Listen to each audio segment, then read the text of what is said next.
ప్రభు అయిన యేసుక్రీస్తు నామములో అందరికీ శుభములు. Good morning. Good morning. Right. పాడేటప్పుడు, వాక్యం వినేటప్పుడు చాలా శ్రద్ధగా, యాక్టివ్గా ఉండాలన్నమాట. ఓకేనా? All right. ఎస్. గడిచిన 2 వారాల్లో ఏం జరిగింది అంటే, స్కూల్స్లలో ఏం జరిగింది? హాలిడేస్తో పాటు గడిచిన 2 వారాలు పిల్లలు ఉన్న వాళ్ళు స్కూల్కి వెళ్తున్నారు, ఎగ్జామ్స్, తర్వాత పీటీఎంలో ఏం జరుగుతుంది? ఎన్ని మార్కులు వచ్చాయి? ఎలా జాన్?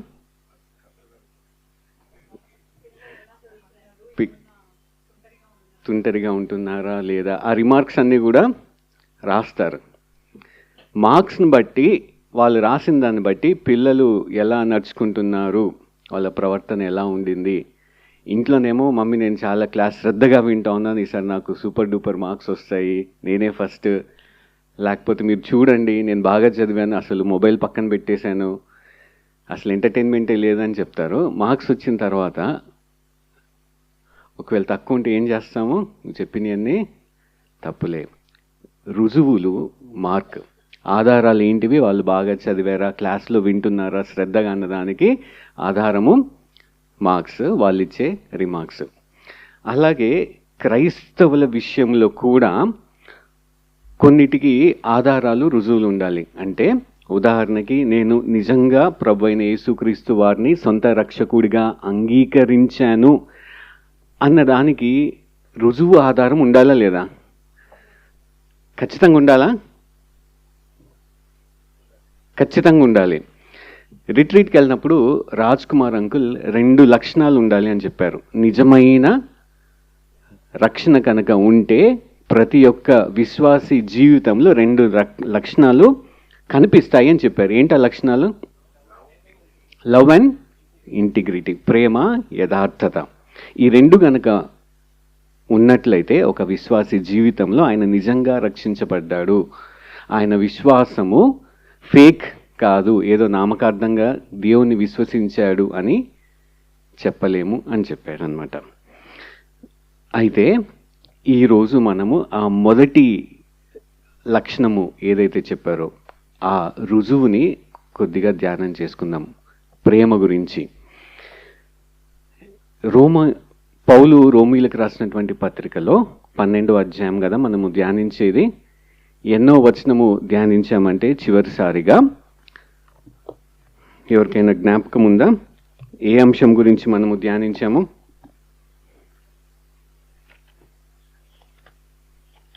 మైండ్ అట్లా ఒకసారి వెళ్ళిపోవాలన్నమాట. మధ్యలో రిట్రీట్ వచ్చింది, కొన్ని మర్చిపోయి ఉంటాము.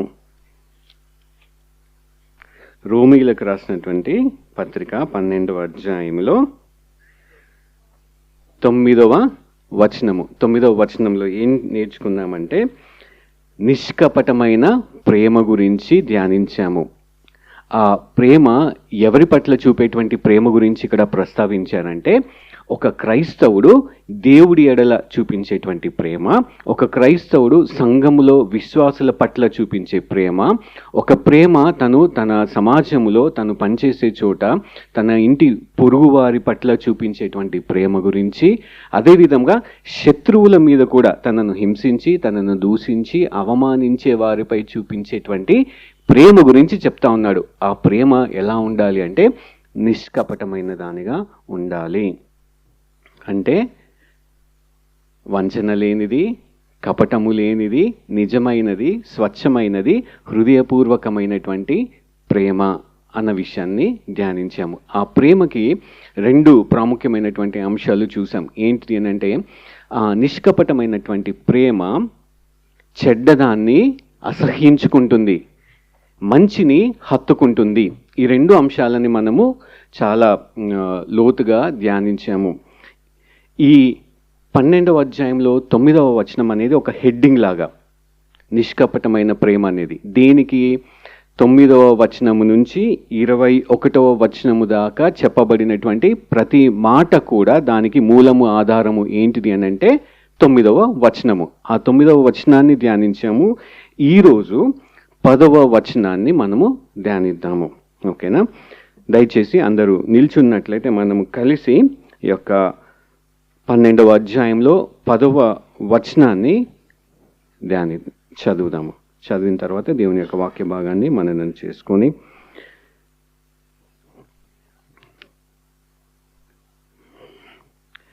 సహోదర ప్రేమ విషయంలో ఒకనియందొకడు అనురాగము గలవారై ఘనత విషయంలో ఒకనినొకడు గొప్పగా ఎంచుకొనుడి. దయచేసి కూర్చోండి.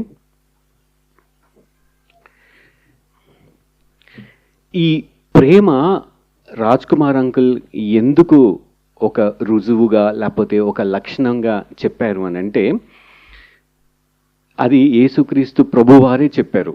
ఏమని చెప్పారంటే, యోహాను సువార్త నేను చదువుతాను, 13వ అధ్యాయము 34 నుంచి 35 గల వచనాలను చదివినట్లయితే,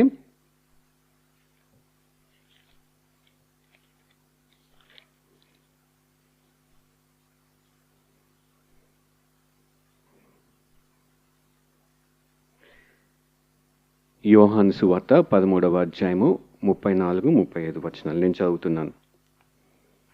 మీరు ఒకరినొకరు ప్రేమింపవలెనని మీకు క్రొత్త ఆజ్ఞ ఇచ్చుచున్నాను. నేను మిమ్మును ప్రేమించినట్టే మీరును ఒకరినొకరు ప్రేమింపవలెను. మీరు ఒకని ఎడల ఒకడు ప్రేమగలవారైన ఎడల దీనిని బట్టి మీరు నా శిష్యులని అందరూ తెలిసి కొందురు. అంటే స్పష్టంగా యేసుక్రీస్తు ప్రభువారు ఏం చెప్తున్నారంటే, మన హృదయములో ప్రేమ ఇతరుల పట్ల వ్యక్తపరిచినప్పుడు, ఏ ప్రేమ? నిష్కపటమైనటువంటి ప్రేమ వ్యక్తపరిచినప్పుడు ఏం చెప్తున్నది?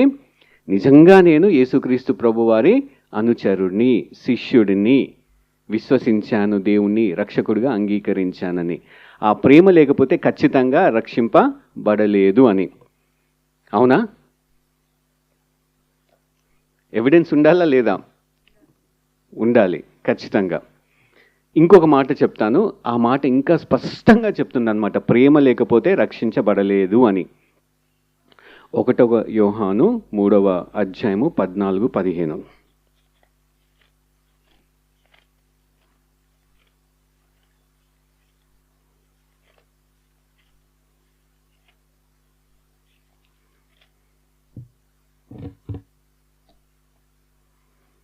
మనము సహోదరులను ప్రేమించుచున్నాము కనుక మరణములో నుండి జీవములోనికి దాటియున్నామని ఎరుగుదుము. ప్రేమ లేనివాడు మరణమందు నిలచియున్నాడు. తన సహోదరుని ద్వేషించువాడు నరహంతకుడు. ఏ నరహంతకుని అందును నిత్య జీవం ఉండదని మీరెరుగుదురు. ఎంత స్పష్టంగా చెప్పాడు ఇక్కడ యోహాను భక్తుడు. యేసుక్రీస్తు ప్రభు వారిచే అత్యధికముగా ప్రేమించబడినటువంటి భక్తుడు ఏమని చెప్తున్నాడు? ప్రేమ లేకపోతే మీరింకా ఆ మరణంలోనే నిలిచి ఉన్నారు అని చెప్తున్నాడు. ఈ మాట అంత స్పష్టంగా ఎందుకు చెప్తా ఉన్నాడు అనంటే, ప్రతి విశ్వాసి దేవుణ్ణి విశ్వసించినప్పుడు, పరిశుద్ధాత్మ దేవుణ్ణి బహుమానముగా పొందుకున్నప్పుడు, పరిశుద్ధాత్మ దేవుడు తన హృదయంలో నివసించినప్పుడు మొట్టమొదటిగా చేసేటువంటి క్రియ ఏంటిది? ఆత్మ ఫలములలో మొట్టమొదటిది ఏంటిది అనంటే ప్రేమ. తను క్రీస్తు ప్రేమని బయలుపరుస్తాడు. ఆ ప్రేమని అర్థం చేసుకొని దేవుణ్ణి ప్రేమించడము, ఇతరులను ప్రేమించడం అనేది ప్రారంభిస్తాడు ప్రతి క్రైస్తవుడు. ఈ ప్రేమలో కొంచెం ఎదగడం అనేది ఉంటుంది, అది ఫలము కాబట్టి. కానీ ప్రేమ అనేటువంటి అంశము ఖచ్చితంగా ఉండాలి. ఇది ఆధారము, ఇది రుజువు ఒక వ్యక్తి రక్షించబడ్డాడు అని చెప్పడానికి. సందేహం ఏమి లేదు. కేవలము విశ్వాసము ద్వారానే మనము రక్షించబడతాము, క్రియల ద్వారా కాదు. కానీ క్రియలు రుజువు దేనికి నిజంగా రక్షణ పొందుకున్నామా లేదా అన్న అంశము. సరే, 10వ వచనాన్ని మళ్ళొకసారి చదువుతాను నేను. రోమీలకు రాసినటువంటి పత్రిక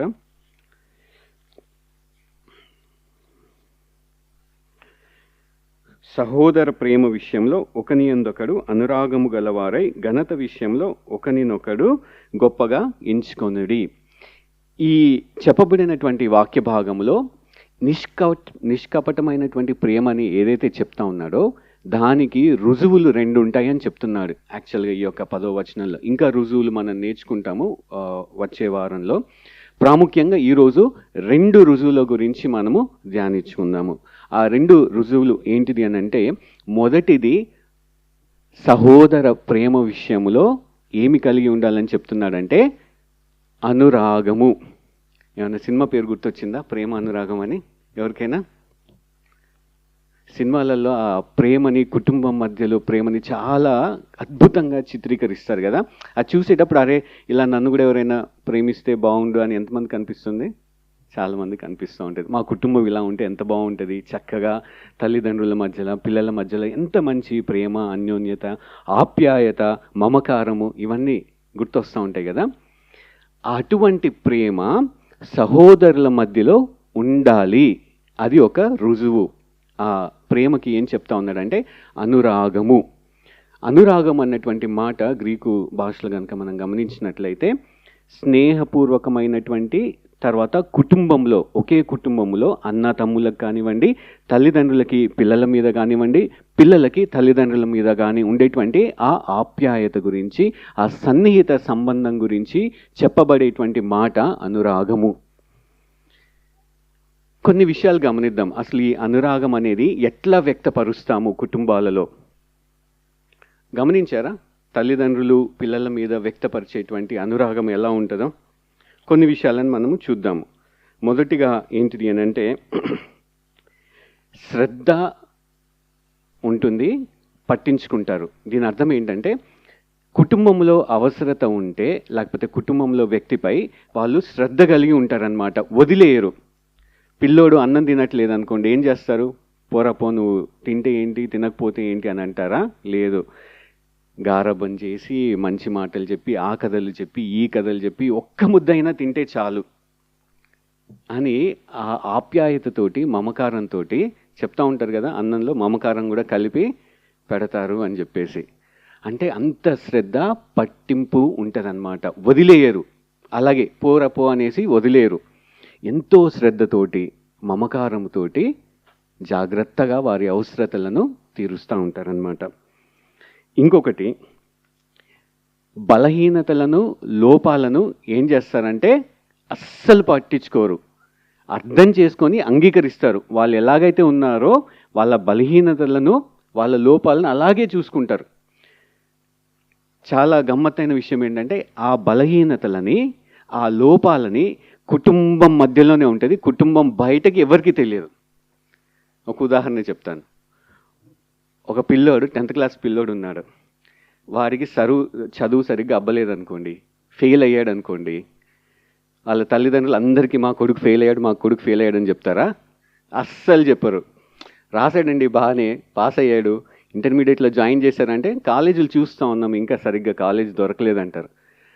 అంతలోపు సప్లిమెంటరీ వచ్చి ఉంటుంది, సప్లిమెంటరీ పాస్ అయిపోయి ఉంటాడు, ఇప్పుడు పాస్ అయిపోయాడని చెప్పి అందరికీ చెప్తారు. అంటే ఆ బలహీనత కానీ, ఆ లోపాలు కానీ కుటుంబం మధ్యలోనే ఉంటాయి, గోప్యంగా ఉంచుతారు. ఎందుకు? వాడి బలహీనతలు వేరే వాళ్ళకి తెలిస్తే ఆ వ్యక్తి ఈయనని ఎగతాళి చేస్తాడనో, లేకపోతే గౌరవం ఉండదనో, ఫీల్ అవుతాడనో అనుకుని ఏం చేస్తారు? చాలా ప్రొటెక్ట్ చేస్తూ ఉంటారనమాట. ఈ ప్రొటెక్ట్ చేసే విషయంలో చాలా జాగ్రత్తగా ఉంటారు. ప్రతి మాట జాగ్రత్తగా మాట్లాడుతూ ఉంటాడు. ఆ వ్యక్తికి, ఆ బాబుకి, ఆ కుమార్తెకి కానివ్వండి, హాని కలగకుండా, మనసుకి నొచ్చుకోకుండా ఉండేటువంటి చక్కటి మాటలు కూడా మాట్లాడుతూ ఉంటారు. మూడో అంశం ఏంటంటే మృదువైనటువంటి మాటలు. ఏ మాటలు పడితే ఆ మాటలు మాట్లాడరు. ఈ లోపాలు తర్వాత ఈ బలహీనతల గురించి వచ్చినప్పుడు నాకు ఒక చిన్నప్పుడు చెప్తా ఉండేవాళ్ళు అనమాట. కాకి పిల్ల కాకికి ముద్దు, పంది పిల్ల పందికి ముద్దు. అంతే. ఎవరెట్లున్నా సరే తల్లిదండ్రులకి వాళ్ళ పిల్లలంటే ఇష్టము. అది ముక్కు వంకరుండని, ముక్కు పొడుగుండని, ముక్కు సొట్టపైన ఉండనివ్వండి, మెల్లకన్నైనా ఉండనివ్వండి, చెవులు పెద్దగా ఉండండి, చెవులు దగ్గరకు ఉండనివ్వండి, ఎటువంటి లోపాలు ఉన్నా సరే, ఎటువంటి బలహీనతలు ఉన్నా సరే కంప్లీట్గా అర్థం చేసుకుని అంగీకరిస్తారు. ఒక్క మాట కూడా మాట్లాడరు. అవునా కాదా? అది ఆప్యాయత, లేకపోతే అనురాగము.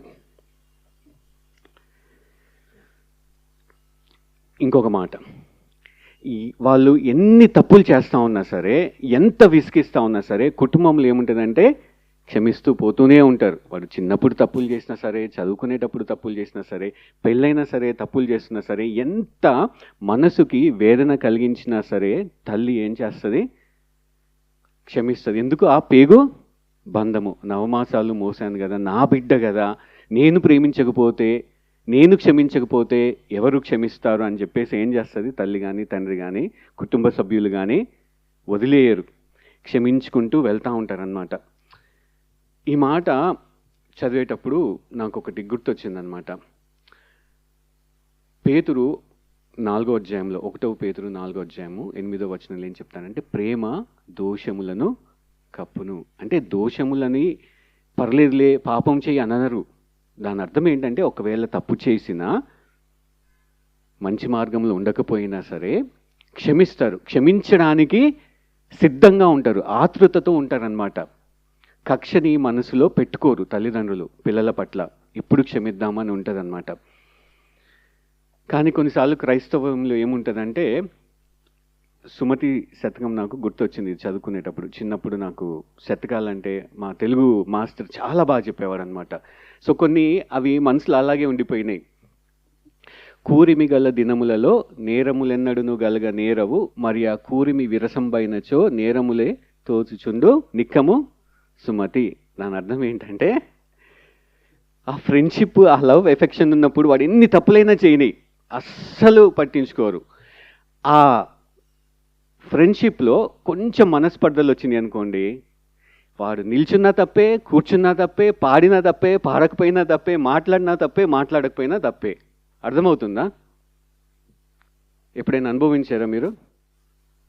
చాలాసార్లు అనుభవించుంటాం కదా. అలా ఉండకండి, అది నిజమైన అనురాగము కాదు అని చెప్తా ఉన్నాడు.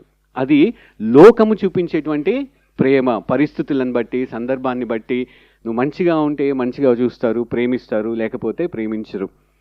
అది ప్రేమ కాదు, అది నిష్కపటమైనటువంటి ప్రేమ కాదు.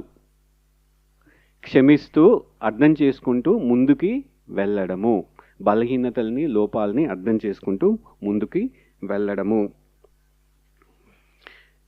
గోప్యంగా ఉంచుతారని చెప్పాను కదా.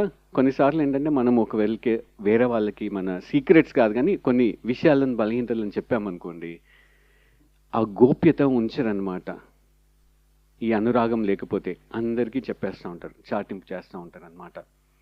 అది నిష్కపటమైనటువంటి ప్రేమ కాదు. పలానా వ్యక్తిని, ఆ క్యారెక్టర్ని భద్రపరచాలి. వేరే వాళ్ళు నేను ఈ మాటలు చెప్తా ఉంటే అవతల వ్యక్తికి ఆయన మీద ప్రేమ కలుగుతుందా, ద్వేషణ కలుగుతుందా అని ఆలోచించి జాగ్రత్తగా ప్రవర్తిస్తారు. అది అనురాగము. అర్థమైంది కదా? సరే, ఇప్పుడు ఈ అనురాగము, ఇటువంటి ప్రేమ ఎందుకు కలిగి ఉండాలి చెప్పండి? సహోదరులు ప్రేమ విషయంలో ఈ అనురాగము కలిగి ఉండాలి అని ఆజ్ఞ అక్కడ చెప్పింది పౌలు. నేనేం చెప్తున్నానంటే, అది రుజువు అని చెప్తా ఉన్నాను. ఎందుకు మన క్రైస్తవ సంఘములో సహోదరుల మధ్య, లేకపోతే సహోదరుల మధ్య ఈ అనురాగం ఉండాలి చెప్పండి? ఎందుకు ఉండాలి? నేను ఒక ఉదాహరణ చెప్తాను, అప్పుడు అర్థమవుతుందేమో. ఎప్పుడైనా పెళ్ళిళ్ళకి కానివ్వండి, ఏదైనా ఈవెంట్స్ ఆర్గనైజ్ చేసినప్పుడు కానీ వెళ్ళారా? అంటే ఫ్యామిలీ గెట్ టుగెదర్స్ అట్లా జరిగినప్పుడు, వివాహం జరిగినప్పుడు ఏం జరుగుతుందంటే, ఎవరో ఒకరు పరిచయం అవుతారు. పరిచయం చేసుకున్న పక్కనే ఉంటారనమాట. ఎవరు మీరు అని అన్నాం అనుకోండి, పలానా పలానా అని చెప్తాము. ఓ, మీ ఇంటి పేరు దారమా? అరే, మాకు ఎక్కడో సంబంధంగా అనిపిస్తూ ఉన్నది. ఏ ఊరు మీది? ఎవరి పిల్లలు? మీ నాన్న పేరేంటి? ఎక్కడ పెరిగారు? ఓ, మీరు మాకు చాలా క్లోజు. మాది కూడా దారమే. మీది దారమే, మాది దారమే అని ఫోన్ నెంబర్ తీసుకొని ఏం చేస్తామంటే హైదరాబాద్ వచ్చేస్తాం. వచ్చేసిన తర్వాత అక్కడున్నప్పుడే మాట్లాడేస్తాం. మీరు ఎక్కడుంటారు? హైదరాబాద్ ఉప్పల. మేము ఉండేది గుల్మార్ పార్క్లో. అవునా, మా చర్చి ఇక్కడే ఉంటుంది, మీరు ఒక సండే మా ఇంటికి రండి అని ఫోన్ చేస్తారు. ఎందుకు? దారం. వాళ్ళిద్దరిని ఏం కలుపుతుంది? ఆ దారం కలుపుతూ ఉంది. ఇంటి పేరు అది, ఓకేనా? దాని తర్వాత ఇంటికి వచ్చిన తర్వాత ఫుడ్ పెట్టేసిన తర్వాత ఇంకా చాలా చాలా మాట్లాడుకొని అలాగా రిలేషన్షిప్ ఏమవుతుంది? పెరుగుతూ ఉంటుంది. ఆ ఆప్యాయత, అనురాగము ఏర్పడుతుంది. దీనికి అంతటికీ కారణం ఏంటిది? దారం. లేకపోతే ఆ బ్లడ్ ఎవరో ఒకరు, మనకి తెలియదు, అది 4 తరాల అయిండొచ్చు, కానీ ఆటోమేటిక్గా సహజంగా ఆ బాండ్ అనేది, ఆ అనురాగం అనేది ఏర్పడిపోతుంది. ఇటువంటి అనురాగము క్రైస్తవుల మధ్యలో కూడా ఏర్పడుతుంది. ఎందుకు అనంటే ఈ యొక్క బంధము ఈ దారం కాదు, దారం తెగిపోద్ది. యేసుక్రీస్తు ప్రభువారి రక్తము చేత రక్షించబడి ఒక్క కుటుంబముగా మనందరం కూడా ఏర్పరచబడ్డాము. ఇది మన మనసులో ఉండిపోవాలి. ఏంటిది? నన్ను ఏం కలుపుతా ఉంది? యేసుక్రీస్తు ప్రభువారి రక్తము. నా ఇంటి పేరు ఇప్పుడు ఏంటి? నేను ఎవరి బిడ్డని? దేవుడి బిడ్డని. నేను దేవుడి బిడ్డని. ఇక్కడ రక్షించబడ్డటువంటి ప్రవీణ్ అన్న ఎవరి బిడ్డ? దేవుడి బిడ్డ. లేదు లేదు, మీది కడప, నాది తెలంగాణ అంటే కుదురుద్దా? కుదరదు. ఎక్కడున్నా సరే, ఎక్కడ పెరిగినా సరే, ఎటువంటి పరిస్థితులు ఉన్నా సరే, కలిపేది ఒక కుటుంబముగా చేయబడింది దేవుని యొక్క రక్తము. పేగు బంధం కంటే మన ఈ లోకంలో ఉన్నటువంటి రక్త సంబంధాల కంటే చాలా బలమైనది, చాలా పవర్ఫుల్. ఏంటిది? దేవుని యొక్క రక్తము. ఆయన మనల్ని వెలబెట్టుకొని ఒక కుటుంబముగా చేశాడు. అందుకు నేను ఒక కుటుంబము కాబట్టి ఇతరులతో నేను ప్రవర్తించేటప్పుడు అటువంటి కుటుంబములో చూపించేటువంటి ఆప్యాయత, అనురాగము, మమకారం నేను చూపించాలి. అది ఆజ్ఞ. దేవుడే ఏర్పరచుకున్నాడు. నమ్మట్లేదా?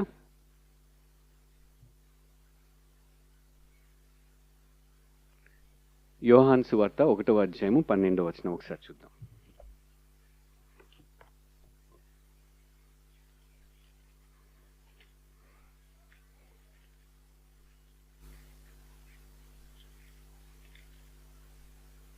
నేను చదువుతాను.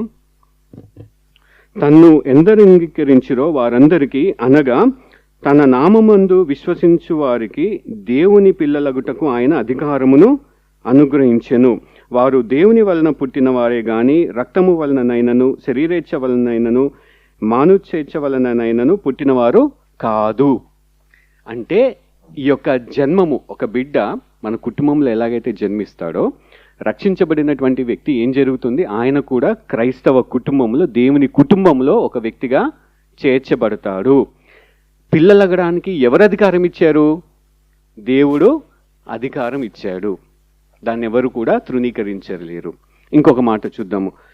ఇదే రోమీలకు రాసినటువంటి పత్రిక 8వ అధ్యాయము 12 నుంచి 17 వచనాలు నేను చదువుతాను. మీరు దయచేసి మీ యొక్క బైబిల్లో గమనించండి.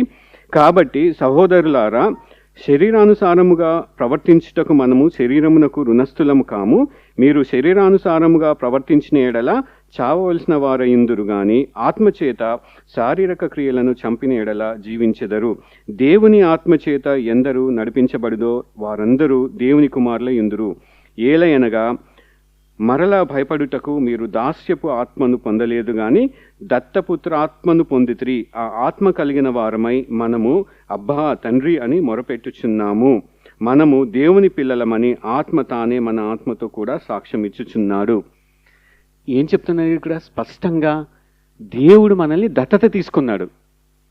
దత్తత తీసుకొని పరిశుద్ధాత్మ దేవుని మనకిచ్చాడు. ఇచ్చినప్పుడు మనం ఏమని పిలుస్తున్నాము? దేవుణ్ణి అబ్బా తండ్రి. ఎవరు పిలుస్తున్నారు? నాకొక్కడికి ఆ ఆధిక్యత ఇచ్చాడు దేవుడు, తండ్రిని తండ్రి అని పిలవడానికి. అందరికీ పిలిచాడనమాట. అప్పుడు అందరం ఏమవుతాము? అందరము దత్తపుత్రులమే. అందరము దత్తపుత్రులము కాబట్టి, మనము కలిగినటువంటి తండ్రి ఒకడే కాబట్టి మనం ఏం చేయాలి? మన మధ్యలో ఈ యొక్క ప్రేమ అనురాగము కలిగి ఉండాలి. చాలాసార్లు సంఘంలో ఏం జరుగుతుందంటే, ఈ ప్రేమ అనురాగాలు ఎవరి పట్ల చూపిస్తామంటే, మన పరపతితోటి ఇతరులు సరితూగుతున్నారు అనుకోండి, వాళ్ళ పట్ల ప్రేమ అనురాగం ఎక్కువ ఉంటుంది. మీరు విశ్వసించినా విశ్వసించకపోయినా సరే. కులము, ఇది చాలా అసలు లోతుగా హృదయంలో ఉండిపోద్ది. నేను విశ్వసించాను, రక్షించబడ్డాను అని అనుకొని దేవుడి బిడ్డను నేను పెళ్లి చేసుకుంటానని చెప్తాం దేవుడితోటి. కానీ ఏం చూస్తామంటే, దేవుడా ఎక్కడో చోట మా కులంలో ఎవరో ఒక అమ్మాయి అబ్బాయి ఉంటారు కదా, ఆ కులస్తులనే మాకు మా గృహానికి ఇవ్వండి అని ప్రార్థన చేస్తారు. పట్టుదలతో, విశ్వాసంతో ప్రార్థిస్తారు. ఏం చెప్తున్నాను తెలుసా? దేవుడా మేము ఇంకా సపరేట్, మా కులం చాలా గొప్పది, మా కులస్తులే కావాలి, మాకు సరితూగేటువంటి పరపతి ఉన్నవాళ్ళే కావాలి. దేవుడికి ఏం చెప్తున్నామంటే, ఇండైరెక్ట్గా మా కుటుంబం వేరు దేవా, నేను మీకు చెందిన వాళ్ళము కాదు ఇంకా అని చెప్తా ఉంటాము. ఇక్కడ ఉన్నటువంటి యవనస్తులకి ఒక సవాల్, వివాహం చేసుకునేటప్పుడు ఎవరిని చేసుకుంటున్నారు, ఏ కండిషన్స్ పెడుతున్నారు ఒకసారి ఆలోచించుకోండి. నిజముగా దేవుని యందు విశ్వసిస్తే మీరంతా కూడా, మనమందరం కూడా ఒక కుటుంబము. ఆ కుటుంబం మధ్యలో మనకు ఉండాల్సింది అనురాగము, ప్రేమ. అలా లేకపోతే నిజంగా నేను విశ్వసించలేదు, నిజంగా నేను కుటుంబంలో చేర్చబడలేదు, నాది సపరేట్ కుటుంబము అని మనము చెప్తున్నట్లు. సరే, ఇంకొక మాటని ధ్యానిద్దాము. మొదటిది ఏంటిది అంటే, మొదటి రుజువు ఈ నిష్కపటమైనటువంటి ప్రేమ కలిగి ఉంటే అనురాగం అనేది ఉంటుంది. రెండవది ఏంటిది అంటే, చదువుతాను.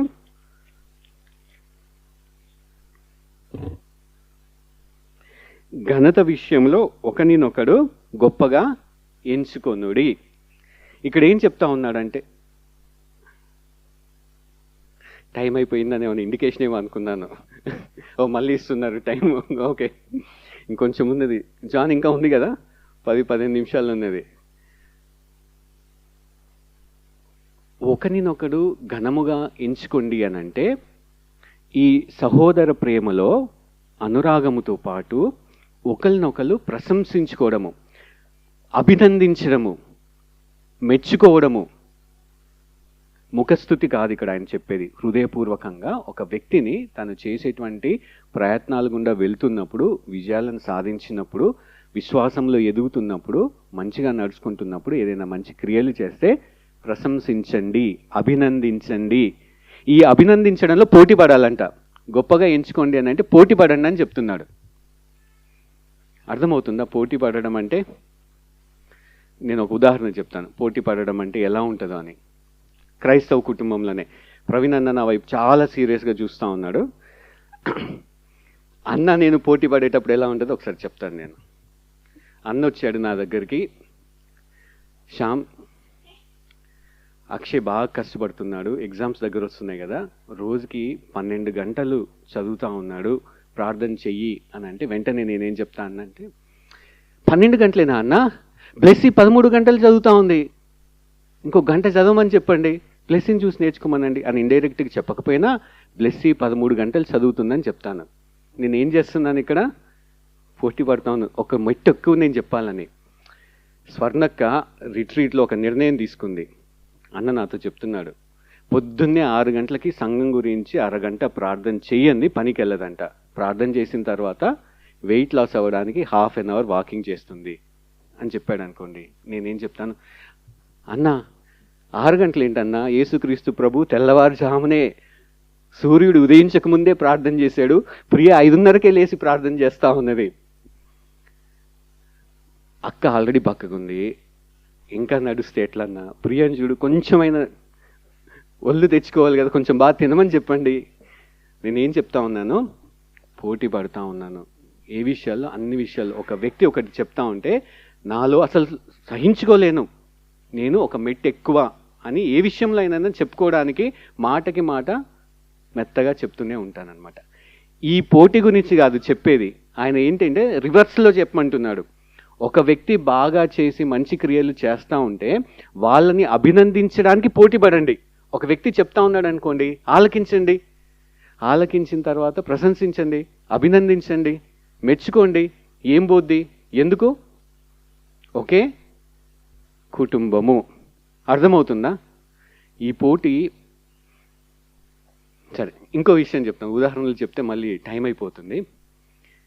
ఈ అభినందించేటప్పుడంట ఆనందించాలంట. అక్కడ చెప్పబడినటువంటి మాట అది. ఒకళ్ళొచ్చి మనల్ని మెచ్చుకుంటున్నప్పుడు ఎక్కడికి వెళ్ళిపోతాం మనము? మునగాకు చెట్టు ఎక్కేస్తామన్నమాట. ఎంత ఉబ్బిపోతామో, ఎంత ఆనందమో, ఎంత సంతోషమో.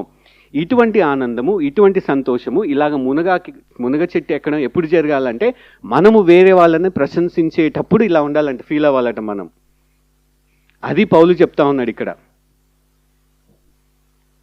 ఈ మాట ఎందుకు ఇన్సిస్ట్ చేస్తూ ఉన్నాడనంటే, ఆ సంఘంలో దేవుని విశ్వసించిన వాళ్ళు 2 గుంపులు ఉన్నాయన్నమాట. ఒక గుంపు ఏంటంటే యూదుల నుంచి క్రీస్తుని విశ్వసించిన వాళ్ళు ఒకరైతే, అన్యుల నుంచి క్రీస్తుని విశ్వసించిన వాళ్ళు ఉన్నారు. ఈ ఇద్దరి గుంపులకి చాలా పోటీ ఉండేది. మేమంటే మేము మంచి, మేమంటే మేము దేవుడికి ఇష్టము, మాదే మంచి వంశము, ఇవన్నీ గొప్పలు చెప్పుకుంటా ఉన్నారు. అటువంటి వాళ్ళకి ఏం చెప్తున్నాడంటే పౌలు, బాస్ నువ్వు గొప్పోడు అనుకుంటున్నావా, వెళ్ళి యూదులకు చెప్పు, దేవుడు మిమ్మల్ని ఎంచుకున్నాడు, మీ ద్వారా లోకానికి సువార్త ప్రకటించాలని అనుకున్నాడని వాళ్ళని మెచ్చుకోండి. దేవుడి కోసం నిలబడుతున్నారా, మెచ్చుకోండి. యూదులు ఏం చేయాలి, అరే మీకు అసలు దేవుడు అంటే ఎవరో తెలియదు, కానీ ఇప్పుడు విశ్వసించి రక్షించారు, ఎంత గొప్ప విశ్వాసము మీది అని వెళ్ళి మెచ్చుకోండి. ఇటువంటి అభినందన, మెచ్చుకోవడము, ప్రశంసించడము క్రైస్తవుల మధ్యలో ఉండాలి. ఏదో ముఖస్థుతి కాదు, వాళ్ళు నన్ను ప్రైజ్ చేశారు కాబట్టి నేను వాళ్ళని స్తుతించడము, మెచ్చుకోవడం కాదు. హృదయపూర్వకంగా మనసారా వాళ్ళని అభినందించడము, వాళ్ళు వెళ్తున్నటువంటి పరిస్థితులను అర్థం చేసుకొని గుర్తించి వాళ్ళని అభినందించడం అనేది క్రైస్తవ కుటుంబములో, ఏ కుటుంబము, స్థానిక కుటుంబము, గ్రేస్ అండ్ ట్రూత్ చర్చ్ అయినా సరే, సార్వత్రిక కుటుంబం అయినా సరే, ఏముండాలి, ఈ మెచ్చుకోవడం ఉండాలి. సరే, ఇందాక ఆలోచించినట్లు అనురాగము ఎందుకు చూపించాలి అన్నది గమనించాం కదా. ఇప్పుడు కూడా ఇలాగ అభినందించడము, ప్రశంసించడము ఎందుకు చేయాలి? ఓకే, పౌలు రాసినటువంటి 1 కొరింథీ పత్రిక 15వ అధ్యాయము 10వ వచనము.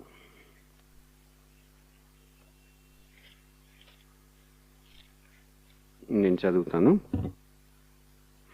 అయినను నేనేమయ్యున్నానో అది దేవుని కృప వల్లనే అయ్యున్నాను, మరియు నాకు అనుగ్రహింపబడిన ఆయన కృప నిష్ఫలము కాలేదు, కానీ వారందరికంటే నేను ఎక్కువగా ప్రయాసపడి ప్రయాసపడినది నేను కాను, నాకు తోడయున్న దేవుని కృపయే.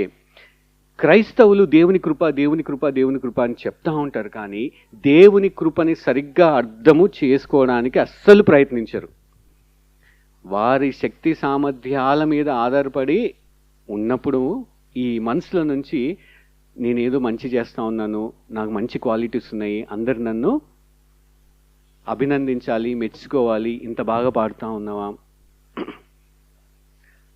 అనేటువంటి ఆలోచన వస్తుంది. ఎప్పుడైతే మనము చేస్తున్న ప్రతిదీ ఆయన శక్తి వలన, ఆయన బలము ప్రసాదించడము వలన, ఆయన కృప చూపించడము ద్వారానే నేను చేయగలుగుతున్నానని మనం గుర్తించినప్పుడు ఏం జరుగుతుందంటే, నేను ఎంత బలహీనున్నో, నేనెంత వేస్ట్ ఫెలోనో నాకు అర్థమవుతుంది. ఆయన కృప లేనిది నేను ఎంత సున్నా. చిన్నప్పుడు సండే స్కూల్లో పాడేవాళ్ళం కదా, ఏసు లేనిదే గుడ్డు సున్నా, గుడ్డు సున్నా. నా జీవితంలో ఆయన కృప లేకపోతే నేను చేసే పనికి అస్సలు జరగవు. ఒక ఉదాహరణ చెప్తాను. నాకు బాగా కష్టపడే నేచర్ ఉందనుకోండి, ఎగ్జామ్కి రెడీ అయ్యి వెళ్ళాలనుకోండి, దేవుడు నాకు సామర్థ్యం ఇచ్చాడు అనుకోండి, ఆయన సార్వభౌమత్వంలో నన్ను భద్రపరచకపోతే, ఆరోగ్యంగా ఉండకపోతే, నేను చదివినా చదవకపోయినా, వెళ్తున్నప్పుడు బస్ మిస్ అయింది, యాక్సిడెంట్ అయింది అనుకోండి,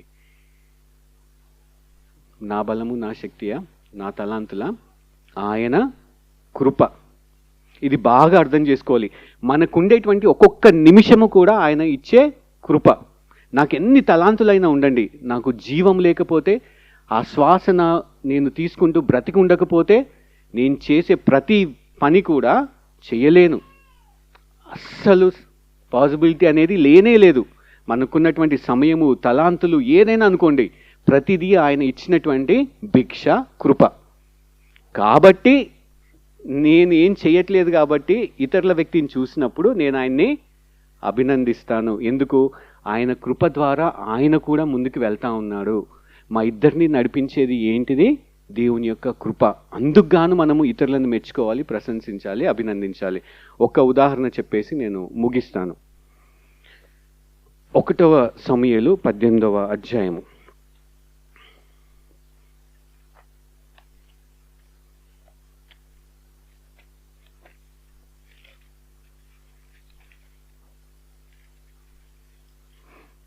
ఇది చాలా మనందరికీ సుపరిచితమైనటువంటి స్టోరీ. ఏం స్టోరీ? దావీదు గొలియాత్ని ఏం చేశాడు? ఒడిసెలతో చంపేశాడు. చంపేసిన తర్వాత వచ్చాడు. వచ్చేటప్పుడు ఏం జరిగింది?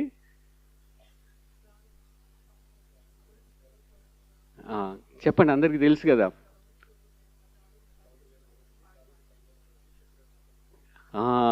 ఈ మాట సౌలుని చాలా అప్సెట్ చేసింది. అరే, నేను రాజుని, నేను 1000 మందినే చంపాను అనుకుంటారా, దావీదేమో 10,000 అంటారా?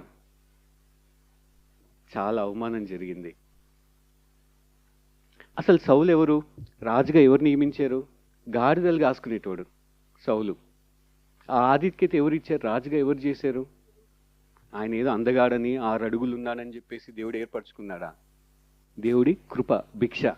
అది మర్చిపోయాడు. మర్చిపోయి నేను చేయలేదు ఎందుకు, అందరు ఆయన్ని అభినందిస్తున్నారు, ప్రశంసిస్తున్నారు, మెచ్చుకుంటున్నారని ఈర్ష్య కలిగింది. కాబట్టి అప్పటి నుంచి ఆయనతోటి ద్వేషం పెంచుకొని చంపాలని చూసుకున్నాడు. ప్రాబ్లం ఏంటి? దేవుడు ఆయన ఆత్మచేత నడిపించి దావీదు చేత ఇశ్రాయేలీలందరికీ విజయాన్ని అనుగ్రహించాడు కదా అని ఏం చేయాలంటే దావీదుని మెచ్చుకొని ఉండాల్సింది. మెచ్చుకోకుండా లోపల మనసులో ఎప్పుడైతే ఆ ద్వేషం పెంచుకున్నాడో దానికి మూలం ఏంటి, ఆధారం ఏంటిది? అక్కడ ప్రశంస పొందుకోలేదనుకొని అనుకున్నాడేమో సౌలు. నా పరిస్థితి ఏమైంది ఒకవేళ దావీదు గనక గొలియాతుని చంపేస్తే, నాకు రాజ్యం పోద్దేమో, నన్ను అందరూ అవమానిస్తారేమో. అలాగా చాలాసార్లు క్రైస్తవ్యంలో కూడా నా పరిస్థితి ఏమైపోద్దో, నన్ను నేను హెచ్చించుకోవాలి, నన్ను ఇతరులు గౌరవించరేమో అని వాళ్ళని వాళ్ళు బోస్ట్ చేసుకోవడానికి ప్రయత్నిస్తూ ఉంటారనమాట. అలా ఉండకుండా నాకు ఈ స్థితి స్తోమత ఎవరిచ్చారు? దేవుడు ఇచ్చాడు. ఆయన కృపని ఖచ్చితంగా విశ్వసించి అంగీకరించి ఒప్పుకుంటామో అప్పుడు ఇతరులని ప్రశంసిస్తాము, మెచ్చుకుంటాము. సాధారణంగా ప్రశంసించడానికి, అభినందించడానికి బదులు ఏం చేస్తూ ఉంటారంటే, అది ఎందుకు చేయగలిగాడు, ఆ అవకాశాలు వచ్చినాయి కాబట్టి చేశాడు, ఏదో బై మిస్టేక్ జరిగిపోయింది అని ఆయనకున్నటువంటి ఆ పరిస్థితిలో అభినందించకుండా తక్కువ చేసి కూడా మాట్లాడేటువంటి పరిస్థితి సంఘములో దురదృష్టవశాత్తు ఉంది. అది మన దృష్టి ఎటువైపు వెళ్తుంది? ఇతరులని నేను అభినందిస్తున్నానా, ముఖస్థుతి చేస్తా ఉన్నానా, హృదయపూర్వకంగా వాళ్ళకి ప్రోత్సాహాన్ని అందిస్తున్నానా లేదా అని మనల్ని మనం పరీక్షించుకోవాలి. ఇటువంటి పరీక్ష చేసుకొని ఆ రుజువు కనుక మనలో ఉంటే అప్పుడు మన ప్రేమ ఎటువంటి ప్రేమ? నిష్కపటమైనది, స్వచ్ఛమైనది. లేకపోతే మన ప్రేమ స్వార్థపూరితమైనది. నన్ను మెచ్చుకుంటున్నారు కాబట్టి ఇతరులను నేను మెచ్చుకుంటున్నాను, ముఖస్థుతి. 2 యాక్షన్స్ నెక్స్ట్ వీక్లో నేను ముగించేస్తా ఉన్నాను, సమయం 10 అయిపోయింది. మొదటిది ఏంటిది అని అంటే, ఇంటికి వెళ్ళిన తర్వాత పరీక్షించుకోండి.